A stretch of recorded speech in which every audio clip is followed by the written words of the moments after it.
옆에 분들, 앞에 뒤 분들하고 함께 인사 한번 나누겠습니다. 손 한번 잡아주시면서 축복합니다.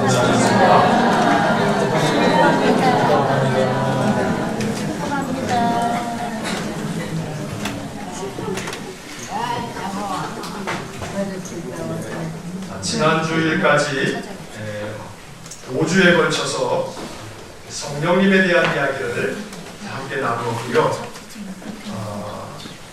오늘서부터 이 4월달 남은 한 석 주 동안에 이야기를 함께 나눌 주제는 교회에 대한 이야기입니다. 여러분, 교회를 다니시는데 교회가 무엇인가 하고 누가 물으면 교회가 교회지 뭐야? 밖에 얘기할 것이 없다면 그러면 이 3주 동안에 교회에 대한 이야기를 여러분들 잘 들으시고 교회가 이것이구나, 교회라고 하는 것이 이런 것이고 우리가 이 교회를 통해서 또 어떻게 또 살아야 하는가 하는 교회에 대한 그러한 가르침을 우리가 또 한 3주 동안에 생각해 보려고 합니다. 여러분, 교회라고 하는 이 말을 우리가 이 신앙 고백 속에 사실은 이 교회라고 하는 고백이 나오는데 어찌 보면 여러분들이 신앙 고백을 할 때 이 나오는 이 교회라고 하는 말이 지금까지 막 몇십 년 예수를 믿어도 단 한 번도 신앙 고백에 나오는 이 교회에 대한 이야기를 한 번도 생각해 본 적이 없을지도 몰라요. 여러분, 신앙 고백에 어떤 고백이 나오는지 아십니까? 자, 한번 신앙 고백 가만히 생각해 보세요. 나는 전능하신 아버지 하나님, 천지의 창조주를 믿습니다 해서 쭉 나오다가 지난주까지 우리 성령에 대한 고백을 했죠. 나는 성령을 믿으며 그 다음 구절이 어떻게 돼요? 거룩한 공교회와 성도의 교제와 죄를 용서받는 것과 몸의 부활과 영생을 믿습니다. 이렇게 사도신경을 지금까지 예수 믿으면서 많이 고백했는데 여기 나오는 이 교회라고 하는 말, 거룩한 공교회가 뭐예요? 공교회라고 했는데 거룩한 공교회를 내가 믿는다 했지만 거룩한 공교회라고 하는 이 사도신경에 적혀져 있는 이 말을 우리는 더 깊이 생각할 기회가 없이 지금까지 예수를 믿어왔단 말이에요. 그래서 사도신경에 그토록 오랫동안에 거룩한 공교회와 라고 하는 이 말을 오늘은 우리가 좀 생각해 보면서 교회는 바로 예수님께서 세우셨고 예수님이 교회를 세우시면서 바라고 원하셨던 것이 거룩한 공교회였다라고 하는 것을 오늘 좀 생각해 보려고 해요. 그러다 보니까 이 이야기는 좀 딱딱하고 재미가 없게 느껴질 수 있어요. 그래서 이 거룩한 공교회라고 하는 말을 좀 더 현대적으로 오늘 우리들이 이해할 수 있는 언어로 우리가 좀 오늘 이 시대에 맞게끔 이 거룩한 공교회에 대한 이야기를 좀 생각해 보려는 것입니다. 자, 여러분, 마태복음 16장 18절의 말씀을 다시 한번 보시겠습니다. 마태복음 16장 18절 한번 같이 읽겠습니다. 또 내가 내게 이르노니 너는 베드로라. 내가 이 반석 위에 내 교회를 세우리니 음부의 권세가 이기지 못하리라. 자, 이것은 예수님께서 하신 말씀인데 예수님께서 이 말씀을 하시면서 내 교회를 세우리니 라고 하는 이 말씀을 통해서 교회라고 하는 말이 신약 성경에 처음 등장합니다. 예수님은 베드로가 예수님에 대한 신앙을 고백할 때 너희는 나를 누구라 하느냐 라고 할 때 베드로가 주님은 그리스도십니다. 하나님의 아들이십니다. 라고 하는 이 신앙 고백을 예수님 들으신 후에 네가 그것을 안 것은 사람으로 인해서 안 게 아니고 그건 하나님 가르쳐 주신 것이구나. 성령이 가르쳐 주셔서 네가 그것을 안다. 하고 그렇게 말씀해 주시면서 베드로에게 이렇게 말씀하십니다. 너는 베드로라. 그리고 이 반석 위에 내가 내 교회를 세우겠다. 교회를 세우신 분은 예수님이십니다. 하나님께서 세상을 만드시고 난 후에 하나님이 세우신 것은 가정이었고요. 예수님께서 이 땅에 오셔서 제자들을 부르시고 제자들과 함께 하시면서 예수님이 세우신 것은 교회였습니다. 그러니까 구약 성경에서 하나님은 가정을 세우셨고 신약 성경에서 예수님은 교회를 세우셨습니다. 그래서 어느 교회는 가정 같은 교회, 교회 같은 가정, 이것이 교회의 표어인 그런 교회도 제가 본 적이 있습니다. 오늘 이 예수님께서 마태복음 16장에서 말씀하신 내가 내 교회를 세우겠다 라고 하는 말씀에서 예수님은 제자들과 더불어 이 땅에 하나님의 백성들이 교회를 세워가기를 원하셨던 겁니다. 그래서 우리는 교회를 세우신 분은 주님이신데 주님이 교회를 세우겠다라고 말씀하셨을 때 주님이 말씀하신 그 교회는 무엇인가 라고 하는 것을 우리가 이제 오늘 잠시 생각해 보려는 것입니다. 자, 교회가 무엇인가 라고 하는 말을 우리가 할 때 첫째는 여러분들 아마 많이 들어보셔서 아시는 단어이기도 해요. 제가 설교 중에도 여러 번 말씀을 드렸는데 마태복음 16장에서 예수님이 교회라고 하는 말을 할 때 그때 사용한 예수님의 그 말을 보면 헬라어 성경으로 기록된 이 신약 성경에 내가 교회를 세우겠다 하는 말씀의 교회는 에클레시아라고 하는 말이 쓰여져 있습니다. 그래서 이 헬라어 성경이 에클레시아라고 하는 이 단어를 먼저 가만히 살펴보면 교회가 무엇인지를 우리가 알 수가 있습니다. 자, 이 에클레시아라고 하는 이 말은 두 개의 단어가 합쳐져 가지고 만들어진 합성어입니다. 하나는 뭐냐면 전치사 에크라고 하는 말하고 그 다음에 동사인 칼레오라고 하는 말이 합쳐져 가지고 에크 칼레오라고 하는 것이 명사형이 돼서 에클레시아 이렇게 되어져 있는 말입니다.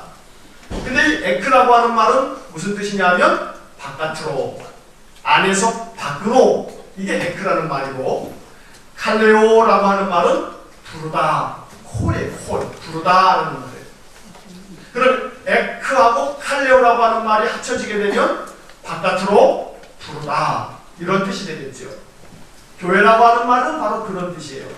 바깥으로 부르다. 다시 말하면 밖으로 부름받은 사람들, 이게 바로 교회라고 하는 말의 뜻인 겁니다. 이 말씀을 가만히 음미하다 보면 이 말씀 속에서 우리는 하나님께서 뜻하시는 바 이 땅의 교회가 어찌 되어야 하는지를 알 수가 있습니다. 예수님께서 내 교회를 세우시겠다라고 말씀하실 때 그 교회는 어떤 것인지를 이 단어 속에서 우리는 음미해 볼 수 있다는 겁니다. 자, 첫째는 밖으로요, 밖으로. 그럼 어디서 밖으로 나오는 거냐 하면 우리가 이 세상에 지음받아 세상에 살고 있는데 교회라고 하는 것은 세상 바깥으로 라고 하는 그런 의미가 있어요.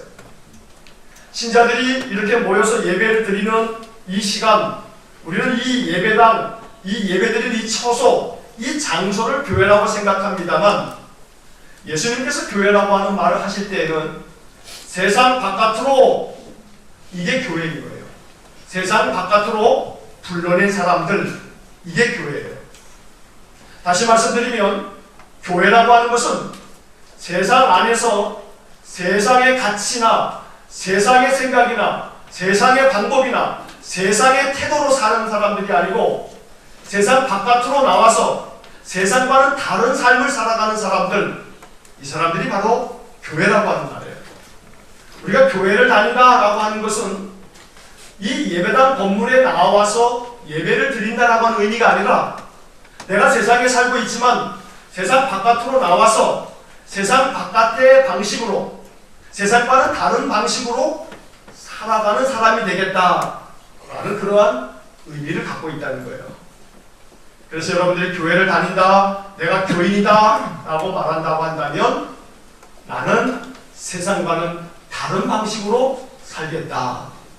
이것을 마음으로 결정한 사람들, 이 사람들이 교회라는 말이에요.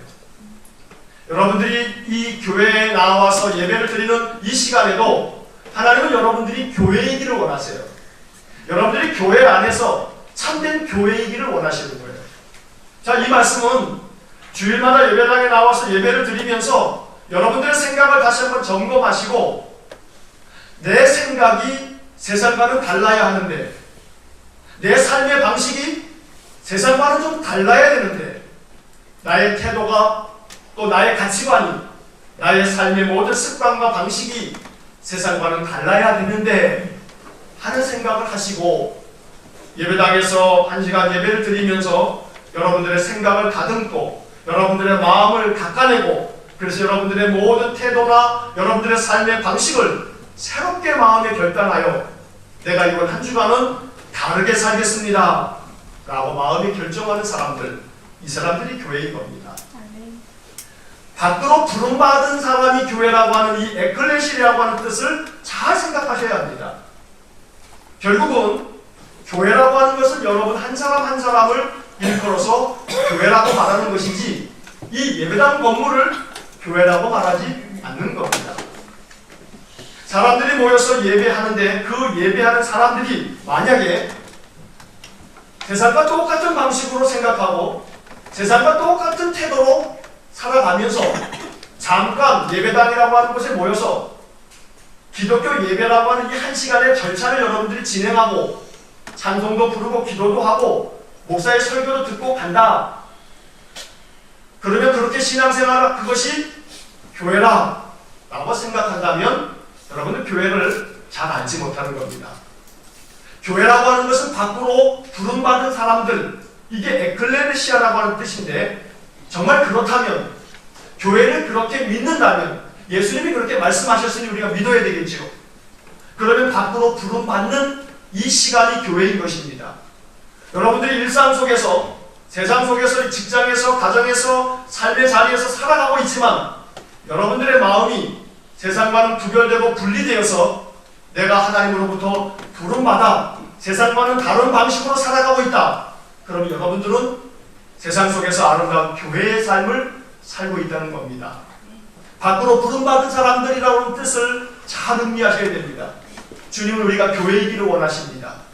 우리가 교회이기를 원한다는 것은 세상 사람들과는 분리되어서 세상 밖으로 나와서 세상과는 다른 태도로 세상 사람들과는 다른 방식으로 다른 생각으로 그렇게 살아가는 사람들, 이 사람을 교회라고 말한다는 겁니다. 자, 그런데 이 에클레시아라고 하는 말을 우리는 뭐라고 부르냐면 교회라고 부르죠. 자, 그럼 교회라고 하는 이 말 자체를 가만히 생각해 보십시오. 교자가 무슨 교자예요? 가르칠 교자예요. 회자는요? 모임 회자예요. 그럼 이 교회라고 하는 이 말로 번역되어져 있는 우리가 사용하는 이 교회라고 하는 말은 어떤 의미를 갖고 있는 거냐면 결국 가르칠 교자에다가 모임 회자. 다시 말하면 주님의 가르침을 받기 위해서 모인 그 모임을 교회라고 말하는 거예요.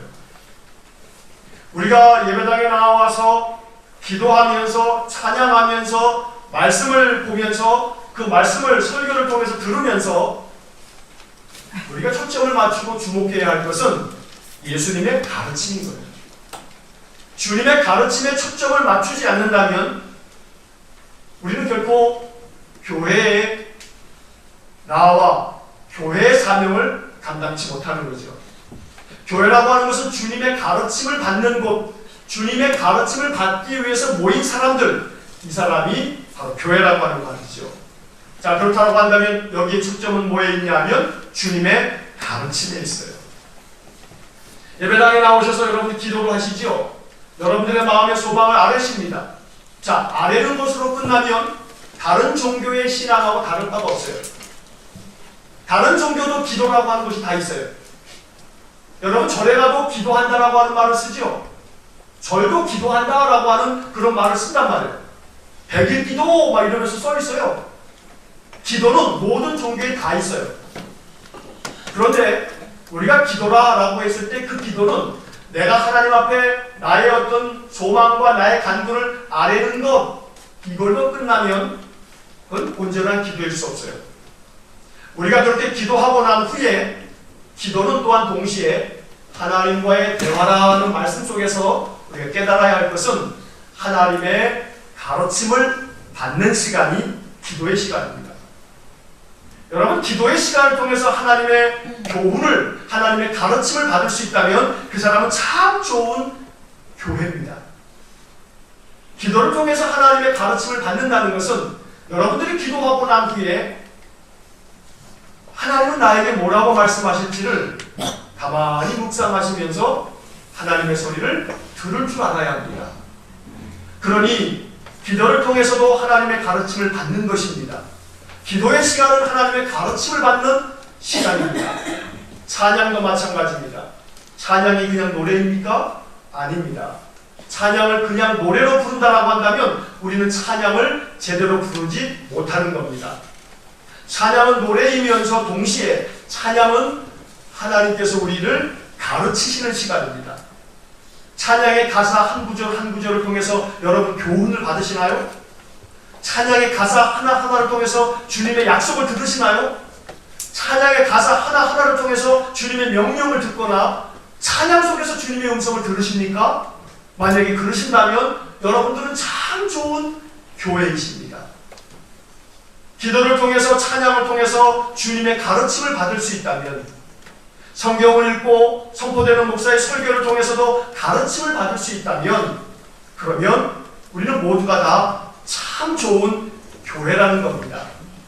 그렇기 때문에 우리가 이 교회를 교회라고 말하는 이유는 바로 이 가르침을 받기 위한 모임, 가르치는 그런 모임, 이게 바로 교회이기 때문에 여러분들은 예배당에 나와서 뿐만 아니고 여러분들의 개인적인 가정에서의 삶 속에서 내가 찬송을 부르면서 주님께로부터 가르침을 받고 있다. 그러면 여러분들은 그 자리에서 하나의 교회로서 하나님께 예배하고 있는 것입니다.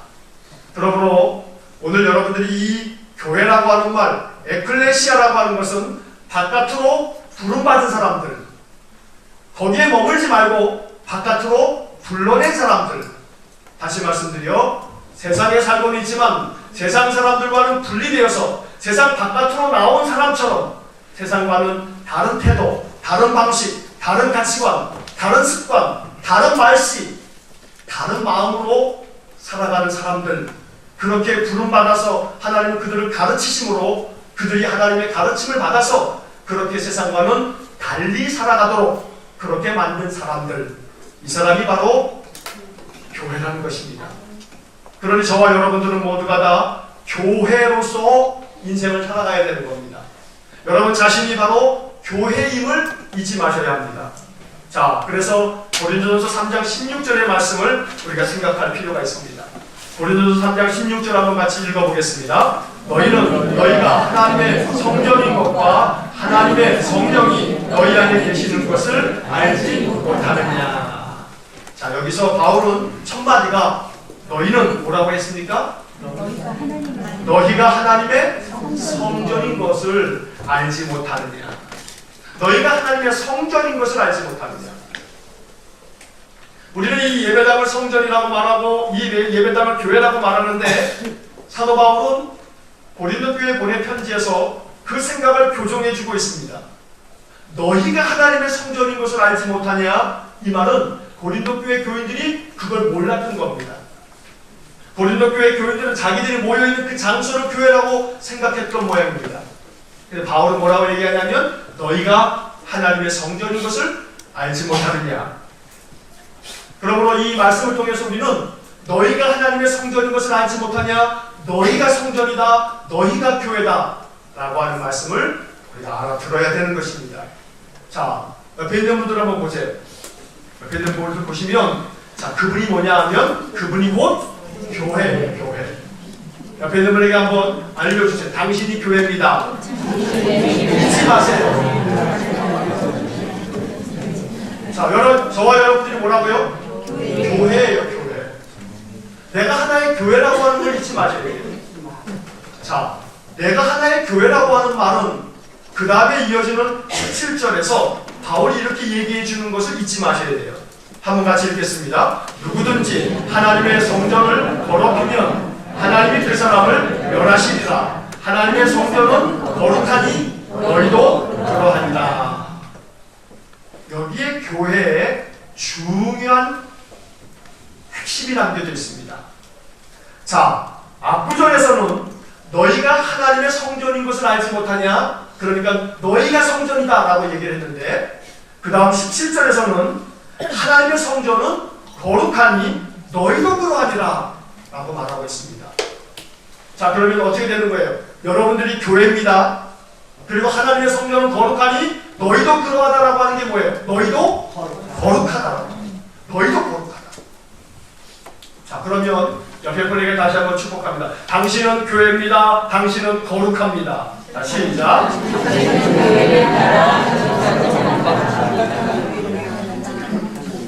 자, 이거를 잊지 마셔야 돼요. 다 같이 한번 고백하겠습니다. 나는 교회이다. 나는 교회이다. 나는 거룩하다. 나는 거룩하다. 나는 교회이고 나는 거룩하다. 자, 나는 교회이고 나는 거룩하다라고 하는 이 개념을 이제 이해를 할 때 사도신경이 이제 눈에 들어오는 거예요. 사도신경은 거룩한 공교회와 성도의 교제와 죄를 용서받는 것과 몸의 부활과 영생을 믿습니다 했어요. 우리는 뭘 믿는 거냐면 거룩한 공교회를 믿는 거예요. 다시 말하면 교회가 거룩한 공교회라고 하는 걸 믿는 거예요. 다시 말하면 여러분들이 교회죠. 여러분들이 하나님의 성전이란 말이에요. 근데 하나님의 성전은 거룩하니 너희도 그러하다라고 하는 말은 우리가 어떻다는 거예요? 거룩하다는 거예요. 자, 그러면 이 말씀은 나는 하나님의 성전 교회고 나는 거룩하다는 것을 믿는 거예요. 여러분들이 여러분 자신을 믿으셔야 돼요. 자기 자신을 믿지 못하는 사람들이 많아요. 자기 자신을 믿는데 뭐라고 믿는 거냐면 나는 교회고 나는 거룩하다는 것을 믿는 거예요. 이것을 진심으로 자꾸 믿고 이 믿음의 고백을 할 때 여러분들은 점점 거룩해져가는 성화의 삶을 살아갈 수 있어요. 부모가 말해요. 자녀를 키우면서 이 못난 자식, 너는 어떻게 형보다 못하니? 에이 그 바보 같은 자식, 너는 왜 이렇게 공부도 못하니? 에이 멍청한 자식. 맨날 그렇게 아이를 구박하고 형제 중에 다른 형제와 비교하고 그러면서 맨날 못난 자식 하게 되면 그 자식이 어떻게 됩니까? 진짜 못난 자식으로 자기 자신을 생각합니다. 그런 걸 일컬어서 자존감이 낮다. 자존감이 낮은 인생을 살게 돼요. 맨날 들은 게 자기 자신이 못난 자식이라고 매일 듣다 보니 자기 스스로가 무의식적으로 자기가 못난 존재인 줄로 안단 말이에요. 내가 나를 어떻게 믿고 어떻게 고백하느냐가 매우 중요한 거예요. 나는 교회고 나는 하나님이 거하시는 하나님의 전이며 나는 거룩한 존재다 라고 믿으셔야 돼요. 그러나 가만히 생각해보면 나는 거룩하지 않은데, 나는 죄악투성인데, 나는 못된 생각을 늘 밥 먹듯이 마음속에 가득한데, 맞아요. 우리 자신은 죄인이요. 우리는 결코 거룩한 존재이지 못하단 말이에요. 그러나 우리가 왜 거룩한 공교회라고 인정받는 거냐면 예수님이 피로 덮어주셨기 때문에. 예수님이 피 흘려주셨고 예수님이 우리를 교회라고 도장을 찍어주셨기 때문에. 그래서 그것이 바로 우리가 거룩한 공교회인 이유인 것입니다. 여러분, 동네에 가면요, 문방구에 가면 약속어음은요 누구나 살 수 있습니다. 문방구에 가면 약속어음이 다 있어요. 자, 그 문방구에서 사온 그 약속어음이요 그냥 종이 쪼가리죠. 종이 쪼가리인데 회사의 대표가 회사의 직인을 땅 찍으면서 그 약속어음에 금액을 적어놓고 그리고 적법하게 도장을 딱 찍어놓고서 발행을 하게 되면 그건 어떻게 되는 거예요? 그건 유가 증권이 되는 거예요. 도장이 찍혀있는 순간 그것은 유가증권으로서의 그 금액을 증명해 주는 거예요. 거기에 효력이 있는 거예요. 우리가 아무것도 아닌 그저 찢어지기 쉬운 한낱 종이보다도 못한 연약한 인생인데 예수님께서 그의 피로 우리에게 도장을 찍어주는 순간 우리는 하나님의 거룩한 백성이 되는 거예요. 나는 아직 거룩하지 않아요. 나는 온통 생각이 세상의 오만 가지 잡생각으로 세상의 염려, 세상 근심, 세상 사람들과 전혀 구별된 것도 없이 살아가고 있어요. 그러나 나는 아직 그렇게 살고 있지만 하나님은 나를 뭐라고 인정해 주시냐면 너는 거룩한 공교회야 라고 도장을 찍어주시는 거예요. 그래서 우리는 자꾸 믿어야 돼요. 사도신경은 그래서 이렇게 고백하는 거예요. 거룩한 공교회를 내가 믿습니다. 이 거룩한 공교회를 고백할 때마다 거룩한 공교회는 자기 자신에 대한 고백임을 잊지 마셔야 돼요. 나는 거룩한 공교회다. 나는 하나님으로부터 밖으로 부름받은 그런 사람이고 부름받은 존재이며 나는 거룩하다 라는 것을 말씀하고 있는 거예요. 사도신경을 고백하실 때마다 거룩한 공교회를 믿는다는 것은 내 자신이 거룩하다는 것을 믿습니다. 내가 교회인 것을 믿습니다. 내가 교회로 살게 해주시고 내가 거룩하게 살게 해주십시오 라고 하는 그런 고백을 하나님한테 드리는 겁니다. 자, 그러면 이제 이 말씀에서 거룩한 공교회라고 하는 말을 한 가지만 더 좀 살펴보겠습니다. 자, 거룩한 공교회라고 하는 말을 이제 영어로 되어 있는 이 사도신경을 보게 되면 영어로 된 사도신경은 거룩한 공교회를 어떻게 번역을 하고 있냐면 The Holy Universal Church. 물론 이 유니버설 처치라고 하는 이 말을 유니버설이라고 하는 말을 가톨릭 신자들은 캐톨릭 처치 이렇게 말해요. 자, 이 말씀 속에는 깊은 의미가 담겨져 있어요. 하나는 거룩한이라고 하는 홀리, 이 거룩한이라고 하는 말을 이해해야 돼요. 교회는 거룩하다라고 했을 때 여러분들이 교회요, 여러분들이 거룩하다라고 하는 것을 여러분들이 이제 들으셨으니까 거룩이 뭔지를 아시겠지요. 자, 이 거룩이라고 하는 말은 사전적으로는 거룩이라고 하는 우리말 뜻은 국어사전에 이렇게 풀이가 되어 있어요. 뜻이 매우 높고 위대하다. 뜻이 매우 높은 거예요. 위대한 거예요. 결국 이 거룩이라고 하는 말의 우리말 풀이 사전을 보게 되면 뜻이라고 하는 말에 초점이 맞춰져 있어요. 뜻이 높은 게 거룩이에요. 뜻이 그저 하찮고 뜻이 그냥 평범하며 뜻이 세상 사람들하고 별반 다를 것이 없다 라고 한다면 그건 거룩이 아니에요. 거룩은 뜻이 높은 거고 거룩은 뜻이 위대한 거예요. 그 위대함이 뭐 대단하게 큰 인물을 생각하지 마시고 우리의 뜻이 세상 사람들과는 다른 거죠. 다시 말하면 뜻이 매우 높다는 것이 뭐겠어요? 여러분들의 인생을 왜 삽니까? 그냥 사니까 살죠. 여러분들의 목숨은 어떤 뜻이 있나요? 뜻은 못 넘은 뜻이요. 그냥 죽지 못해 살죠. 그러면 여러분들의 삶이 그저 한낱 동물에 불과하죠. 존귀한 하나님의 형상을 가진 존엄한 인간이라고 한다면 우리의 뜻이 있어요. 어떤 뜻을 가지고 삽니까? 잘 먹고 잘 살기 위해 살죠.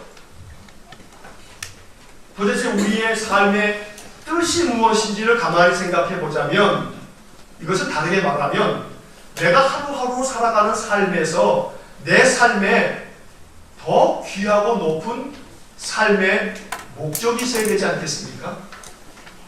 거룩이라고 하는 말을 목적이라고 하는 의미와 연결 지으실 수 있기를 바랍니다. 이것이 거룩을 오늘날 아주 현대적 언어로 이해할 때 거룩이라고 하는 말이 뜻이 매우 높고 위대하다라고 풀이가 되어 있다면 내가 거룩하다라고 하는 의미는 나의 뜻이 높다는 거예요. 나의 뜻이 좀 위대하다는 거예요. 다시 말하면 내 뜻이 다른 사람들하고는 다른 거예요. 이것을 위해서 하나님은 우리를 바깥으로 불러내셔서 우리를 가르치신 거예요. 이게 교회예요. 저와 여러분들의 삶에 뜻이 달라지기를 축복합니다. 아멘. 중고등학생들 여기서 앉아서 예배를 드리는데 공부 왜 하니? 대학 가려고 공부합니다. 그래요. 이게 아이들이 가지고 있는 뜻이에요. 공부의 뜻이 오로지 대학 가려고 해요. 부모로부터, 학교로부터, 우리 모든 세상으로부터 왜 공부를 더 열심히 해야 되냐? 더 좋은 대학 가려고. 그런데 공부를 해야 하는 뜻이 대학 가려고가 아니라 공부를 해야 하는 뜻이 내가 공부를 통해서 나의 실력을 키워감으로 하나님이 내게 원하시는 그 하나님의 목적을 이루어 드리려고, 하나님이 나를 세상에 보내셨는데, 이 세상에 살게 하셨는데 하나님이 나에게 원하시는 바를 이루어 드리려고, 그래서 내가 공부를 한다 생각한다면 그러면 그 생각이 대상과는 다른 생각이 될 겁니다. 이 땅에 존재하는 모든 것들은 목적이 있습니다. 목적이 없이 지어진 것이 아무것도 없습니다. 거룩이라고 하는 말을 오늘 목적이라고 하는 말하고 연결지어서 이해하자고 지금 말씀드리고 있는 겁니다. 여기 있는 마이크도 목적이 있죠? 이 책도 다 목적이 있어요. 이 강대상도 목적이 있고요. 여러분들 앉아있는 의자도 목적이 있고요. 존재하는 모든 것들이 만들어질 때는 목적이 없이 만들어지는 게 아무것도 없어요. 하물며 여러분 한 사람 한 사람이 목적이 없이 만들어졌겠어요? 근데 우리는 우리의 인생의 살이가 너무나 힘겹다 보니 그저 목숨 유지하고 살아가는 것에 분주하고 바쁠 뿐, 어떻게 먹고 사는 문제에 바쁠 뿐, 나의 목적이 뭔지에 대해서 많이 생각하지 않으면서 삽니다. 그렇게 살아간다면 우리는 교회가 아닌 거예요. 교회는 거룩한 것인데 교회의 그 거룩은 뜻이 높은 거예요. 공부를 하는데 그 공부가 대학 가려고가 아니고, 대학에 물론 가야 되겠지만 공부의 목적은 내가 공부를 통해서 세상의 이치를 알고 여러 학문을 배우고 그 모든 배우는 것들을 통해서 나의 실력을 향상시켜서 내 능력을 키워감으로써 하나님이 내게 목적하신 바를, 나를 세상에 보내신 그 목적을 내가 공부를 통해서 그 목적을 알고 그 목적대로 내가 더 아름다운 뜻을 이루어 가기 위해서 우리가 살아갈 수 있고, 그렇게 공부할 수 있다면 아이들의 마음속에 공부는 다른 마음이 될 수 있을 거란 말이에요. 여러분들의 인생의 모든 삶에는 목적이 없는 이가 없어요. 거룩이라고 하는 말은 바로 우리의 뜻이 점점 더 높아지는 것이 거룩해져 가는 거예요. 바라기는 저와 여러분들이 거룩한 교회이기를 축복합니다. 아멘. 여러분들의 뜻이 좀 남다르기를 원합니다. 아멘. 여러분들의 생각의 깊이가 좀 남다르기를 원합니다. 아멘. 여러분들이 누군가를 대하실 때 좀 더 깊은 뜻을 가지고 대하실 수 있었으면 좋겠습니다. 여러분들이 무슨 일을 하든지 간에 그 하는 일들을 통해서 여러분들의 아름다운 뜻이 그 속에 담겨질 수 있었으면 좋겠습니다. 아멘. 오직 모든 하는 일들이 그저 먹고 살기 위해서 그렇게 먹고 살기 위해서 사는 것은 그냥 짐승입니다. 짐승도 먹고 살 줄 압니다. 우리를 하나님의 형상으로 존귀한 존재로 만드셨다면 우리는 거룩함을 위해서 사는 겁니다. 더 높은 뜻을 가지고, 더 높은 이상을 가지고 나를 통해서 그것이 이루어져 가도록, 내가 사람을 존중히 여기고 내가 사람을 아끼고 사랑하고 내가 다른 사람들 더 유익하게 만들기 위해서 나의 것을 좀 더 희생하고 내 것을 좀 나눌 줄 알며 다른 사람들을 더 넉넉한 마음으로 받아주고 안아주고 격려해주고 위로해주고 북돋아주고 나라고 하는 한 존재가 복의 통로가 될 수 있다면 그 뜻이 얼마나 높습니까? 사해가 되시겠습니까? 갈릴리가 되시겠습니까? 여러분들에게 하나님 부어주신 복을 흘려보내시겠습니까? 계속 더 채우고 채우겠다고 모아두시겠습니까? 우리의 삶의 뜻이 갈릴리같이 복을 흘려보내는 축복의 통로라고 하는 말을 많이 합니다만 축복의 통로가 되어서 살겠다라고 생각한다면 그 뜻이 얼마나 높습니까? 그렇게 뜻이 높은 것, 이걸 일컬어서 거룩이라고 말하는 겁니다. 저와 여러분들이 거룩하다고 주님은 말씀해 주십니다. 그래서 우리는 사도신경 고백할 때마다 거룩한 공교회를 믿습니다.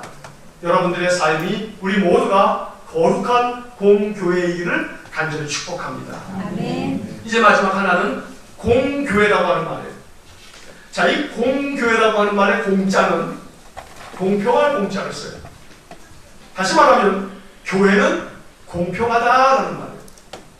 자, 그러면 이 말씀을 좀 더 쉽게 이해하자면 여러분, 공평이라고 하는 말이 뭐냐면 어느 한 곳으로 지나치게 치우치지 아니한 것이 이 공평이에요. 자, 교회는 공평하다라고 하는 말 속에 담겨져 있는 뜻은 뭐냐면 하나님은 모든 사람들을 차별함 없이 공평하게 대하고 그들을 주의 자녀로 삼으신다는 거예요. 공교회라고 하는 말을 가장 잘 담고 있는 성경 구절이 있는데 그게 뭐냐면 요한복음 3장 16절이에요. 우리가 요한복음 3장 16절 얼마나 잘 압니까? 하나님이 세상을 이처럼 사랑하사 독생자를 주셨으니. 자, 이 말은 하나님이 세상을 사랑하셨다는 데 초점이 있어요. 하나님은 교회 다니는 사람만 사랑하는 게 아니에요. 하나님은 세상을 사랑하신단 말이에요. 공교회라고 하는 말은 하나님이 세상 모든 자들을 다 사랑하신다는 거예요. 그런데 우리는 문제는 교회가 공교회이기를 점점 포기하고 있다는 데 문제가 있습니다. 이 말은 교회가 공평하지 못하다는 거예요. 교회가 사람을 공평하게 대하지 않는다는 데 문제가 있습니다. 만약에 이 교회 안에 여러분들 아주 정말 노숙인이 다 그런 건 아닙니다만 우리가 보통 이렇게 생각하는 그 이미지를 가지고 그냥 일반적으로 말씀을 드리자면 노숙하는 이들에게는 냄새가 무지하게 납니다. 다 그런 건 아니에요. 이 노숙인 센터에서 사시는 분들은 이런 얘기 들으면 아마 벌컥할 거예요. 절대 그런 분들이 다 그러지 않거든요. 그런데 노숙하는 이들 중에 이제 어떤 이들은 냄새가 아주 무지하게 납니다. 자, 그런 분이 예배를 드리겠다고 예배당에 주일날 아침에 나왔습니다. 그리고 예배당에 딱 가운데 딱 와서 오늘 우리 예배당 한가운데 앉아서 예배를 드리겠다고 이렇게 앉아 계십니다. 자, 그러면 단박에 낯선 사람이 예배당에 찾아왔는데 그 사람에게서 풀풀 냄새가 납니다.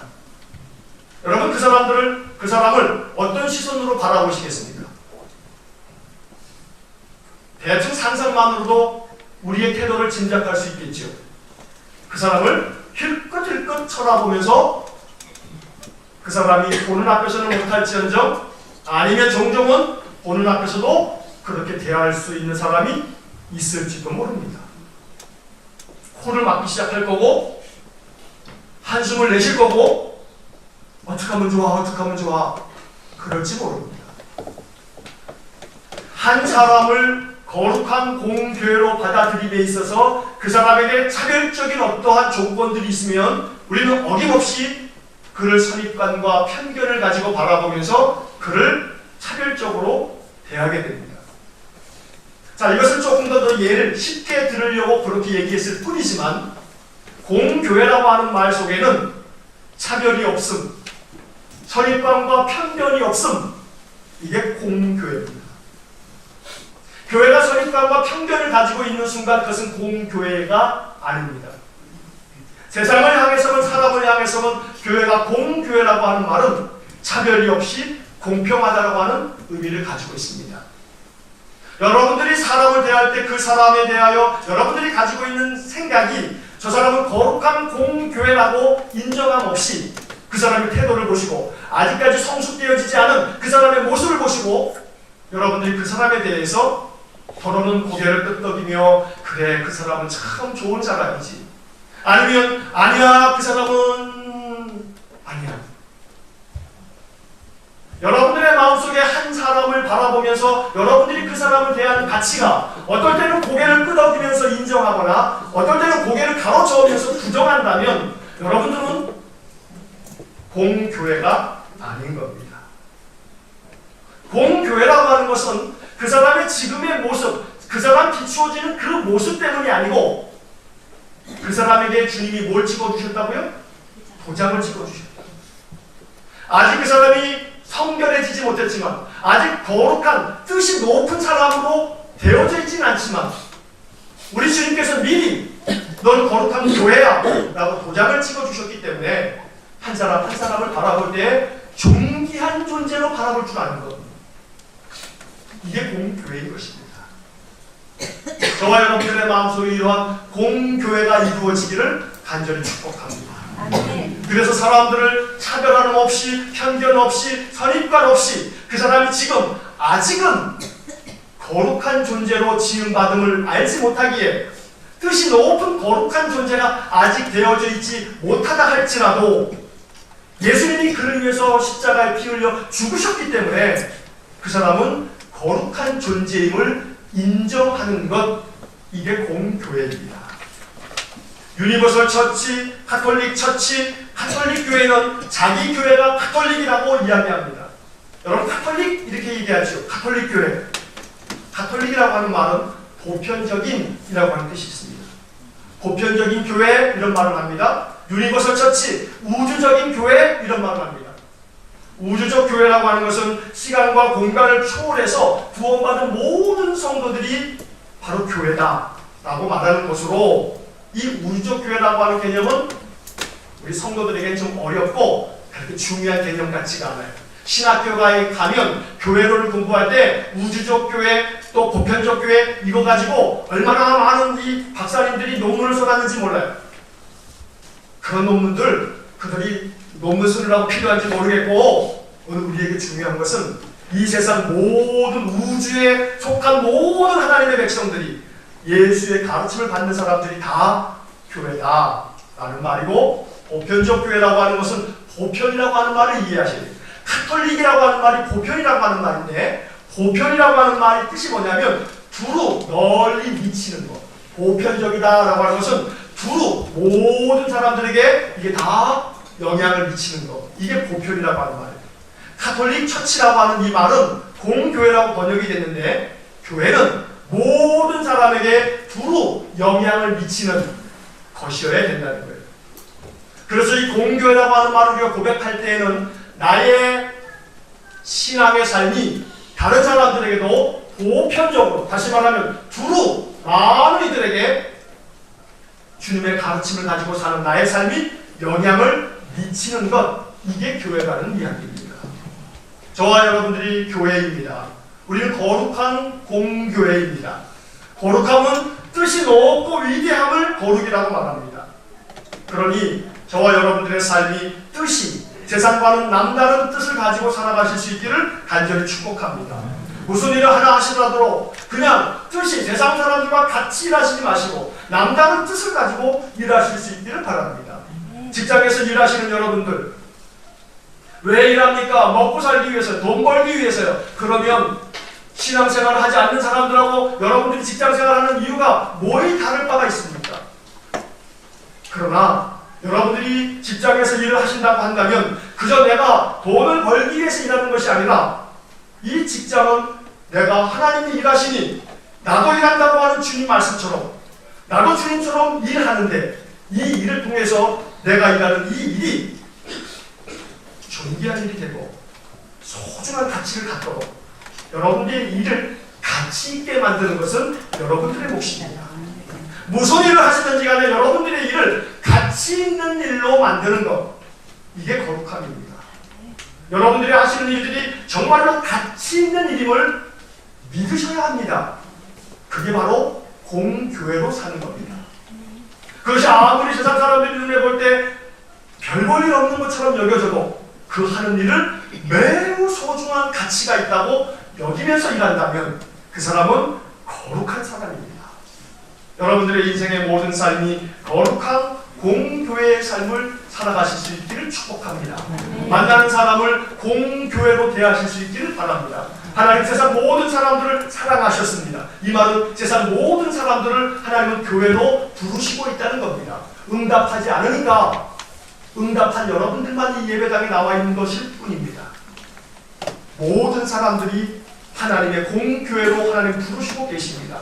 그러면 여러분들은 그들을 공평하게 대하셔야 합니다. 여러분들의 생각하시기에 저 사람은 아니다, 고개를 절레절레 흔드시다가도 잠깐 멈추십시오. 내가 공교회지. 저 사람도 아직은 공교회가 되어져 있지는 않지만 거룩한 교회로 하나님은 저 사람을 세우시기를 원하시오. 그러니 내가 저 사람을 먼저 교회로 인정해야지. 그래서 그 사람의 모습을 바라보면서 여러분들이 고개를 절레절레 젓다가도 저 사람이 하나님이 교회로 하나님 부르시기를 원하시지 하고 바라보실 수 있기를 간절히 축복합니다. 그러면 그 사람을 위해서 한마디라도 기도하게 되십니다. 하나님은 저 사람이 교회이기를 원하시지, 하나님이 저 사람이 변화되어 교회의 삶을 살기를 원하시지, 이렇게 여러분들의 마음속에 사람을 대하는 자세가 달라지는 것, 이게 바로 교회인 것입니다. 저와 여러분들이 거룩한 공교회라고 하는 이 신앙 고백의 의미를 오늘 마음 가운데 깊이 음미하시면서 아름다운 하나님의 교회, 거룩한 교회가 되시기를 주의 이름으로 간절히 축원합니다. 기도하겠습니다.